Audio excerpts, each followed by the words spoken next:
गल करते हैं हरसिमरत कौर बादल के अस्तीफे की। अस्तीफा दिता गया तो कई ने सवाल चुक दिते, टाइमिंग से सवाल चुक दिते, क्या कि पहला अस्तीफा क्यों नहीं दिता और अस्तीफा देना की ये सियासत है। इस सब का जवाब दिता है हरसिमरत कौर बादल। अस्तीफे की टाइमिंग ते अस्तीफे के सवाल करने वालों हरसिमरत कौर बादल ने करड़ा जवाब दिता। उन्हें कहा कि ये सियासत की गल नहीं, किसानों के हक की लड़ाई असी लड़ रहे हैं और अगे भी लड़ते रहेंगे।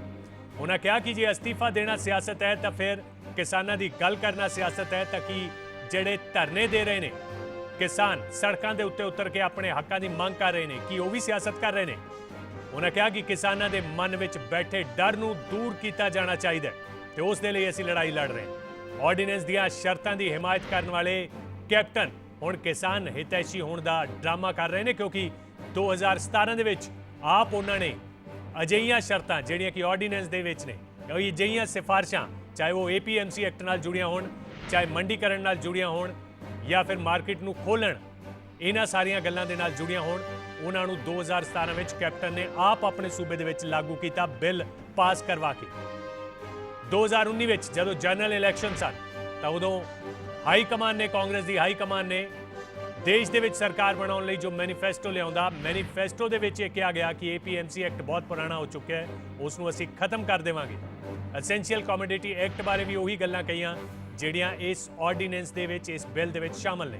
तां फिर किस तरीके दे नाल हुण कांग्रेस किसान हितैषी होने की गल कर रही है। जिहड़े अस्तीफे की टाइमिंग नूं सवाल कर रहे हैं, उन्होंने कहा कि अस्तीफा नहीं, किसानों के हकों की लड़ाई लई कुछ भी किया जा सकता है, कोई भी कुर्बानी दी जा सकती है। ये बिल्कुल सही है कि लगातार समझाने की भी कोशिश करी, बातचीत की भी कोशिश करी। मेरी यही मांग थी कि जे किसानों के हित में कोई बिल लाया जा रहा है तो ये ज़रूरी है कि जिसके लिए ये हित में ला रहा है उसको ये लगे कि ये मेरे हित में है, मेरे भले के लिए, मेरे नुकसान के लिए नहीं। लेकिन पिछले कई महीनों से बहुत सारे किसान संगठन, बहुत सारे आम किसान, बच्चों से लेकर बूढ़ों तक कोरोना की महामारी के डर के बावजूद सड़कों पे इसलिए उतरे हुए हैं क्योंकि उन्हें लगा कि इस बिल के आने से उनका भविष्य बिल्कुल खत्म हो जाएगा। पूंजीपतियों के हाथ में उनकी जमीनें, उनकी आमदन आने के बाद वो बिल्कुल एक नौकर की तरह बन के रह जाएंगे, जिस करके वो सड़कों पे उतरे हुए हैं। मैंने अपनी तरफ से पूरी कोशिश करी कि जब मेरे मंत्रालय में कमेंट्स के लिए आया तब भी हालांकि मुझे इंडस्ट्री, फूड प्रोसेसिंग इंडस्ट्रीज की तरफ से कमेंट्स देने थे, लेकिन मैं उधर भी लिखा कि स्टेक होल्डर्स को कंसल्ट करना ज़रूरी है क्योंकि उनके मन में आशंकाएं हैं और स्टेट गवर्नमेंट्स को ऑन बोर्ड लेना भी ज़रूरी है। इसके बाद जब पता लगा कि ये इसकी ऑर्डिनेंस बनने लगी है, उससे पहले भी मैंने कैबिनेट में इसको रेज किया कि बहुत बड़ी ग्राउंड लेवल पे इसकी विरोधता है, अक्रॉस पार्टी लाइंस विरोधता है और ये मूवमेंट बढ़ रही है। इस ऑर्डिनेंस को लाने से पहले उनसे बातचीत करके उनको भरोसे में लिया जाए। इसके बावजूद एक टेबल आइटम में आया, जब टेबल आइटम कैबिनेट में आया उस टाइम भी मैंने यही शंकाएं रेज करी और उसके बाद जो रिएक्शन हुआ वो रिएक्शन भी लगातार मैं हर लेवल पे, सारी प्रेस की कटिंग, सारी वीडियो रिकॉर्डिंग में हर एक लेवल पे मैं देती रही और अपनी तरफ से हमने पार्टी में भी कोशिश करी लोगों को भरोसा देने की कि ऐसा इसमें कुछ नहीं है जिससे आपको लगता है। यहाँ तक कि सब, मेरे घर का तो रोज ही घेराव होता था, सब हमारी पार्टी ने हर एक संगठन से, किसानों से बात की कि इस ऑर्डिनेंस में आप बताइए वो कौन सी पंक्ति निकालनी है या कौन सी लगानी है, हम अपनी सरकार पे दबाव डालेंगे। तोमर साहब की उनके साथ मुलाकात, वीडियो कॉन्फ्रेंसिंग, हर एक चीज कराने के बाद जब उनके मन में सिर्फ शब्दों से कोई उनकी शंका दूर नहीं हुई तो मेरा ये कहना था कि जिसके भले के लिए आप लेके आ रहे हैं, जब उसको वो विरोधी समझ रहा, आप ऐसा बिल ना लेके आए, उनको भरोसे में लेके आए। लेकिन दुख ज़रूर हुआ कि पार्लियामेंट में बिल उसी ऑर्डिनेंस के तरीके में आया, बिना कोई संशोधन के, बिना कोई किसानों के साथ बातचीत करे।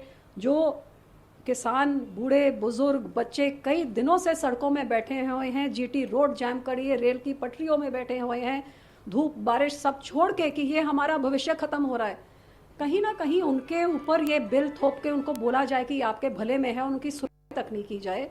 ये मेरी ज़मीर को मंजूर नहीं था कि मेरी पार्टी इसका विरोध करे, लेकिन मैं उस सरकार का हिस्सा बनूं जो एक किसान विरोधी बिल माना जाए, जिस करके मैंने अपने पद से इस्तीफा देके इस बिल के विरोध में मैंने अपनी वोट डाली। राजनीति तो फिर इसका मतलब सारी पार्टियों ने जिन्होंने विरोध किया वो सभी राजनीति कर रहे हैं।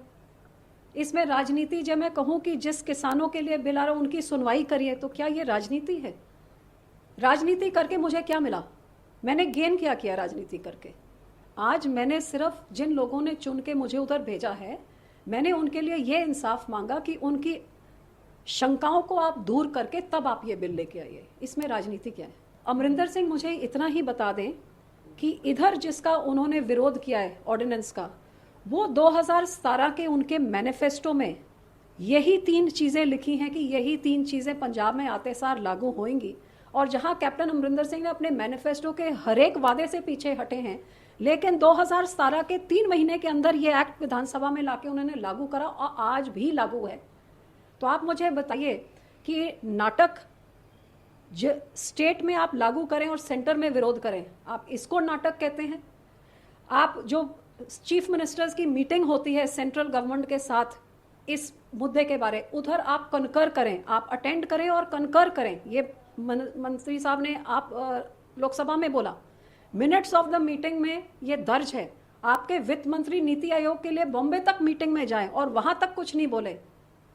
ये नाटक है कि इधर अंदर कुछ और बोलें, लेकिन मिनट्स ऑफ द मीटिंग में एज चीफ मिनिस्टर आप इसका विरोध ना करें। विरोध कैसे कर सकते हैं जब आपके 2019 के नेशनल मैनिफेस्टो में भी लिखा है हम ये करेंगे, 2017 के स्टेट मैनिफेस्टो में भी लिखा है हम करेंगे, और स्टेट में आपने कर भी दिया।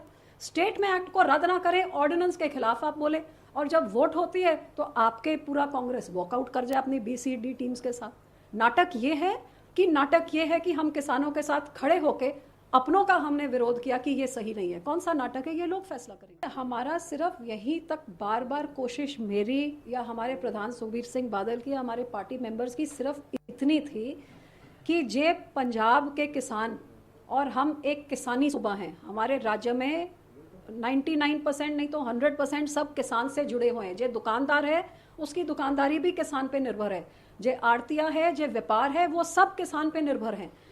एक किसान ही नहीं, उसके साथ मजदूर जुड़े हुए हैं, उसके साथ आड़तिया जुड़ा हुआ है, उसके साथ दुकानदार जुड़ा, पूरी इकोनॉमी किसानी पे चलती है। जे ये किसानों को लग रहा है हमारा एग्जिस्टिंग ढांचा हिल के प्राइवेट प्लेयर्स आके हमारा भविष्य नष्ट कर देंगे, जिस करके वो सड़कों पे उतरे हुए हैं, तो क्या इनकी सुनवाई नहीं होनी चाहिए? इनकी शंकाएं दूर नहीं होनी चाहिए? क्या कुछ उस बिल में ऐसे प्रावधान नहीं होने चाहिए जिससे ये एजिटेशन थमे? क्या ये समय है कि देश में किसानों का एजिटेशन हो?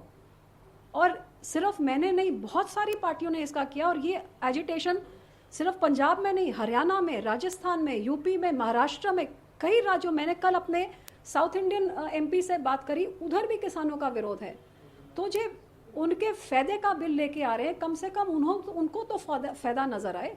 और ये मुझे दुख इस बात का कि आप इसको कहे कि ये राजनीति है। भाई किसान के ऊपर क्या राजनीति है? जे ठीक है, राजनीति में वो एक बारी भड़काया जा सकता है, 2 बारी भड़काए, लेकिन लगातार जो 2-2 महीने सड़कों पे बैठा है, फिर उसके मन में डर है।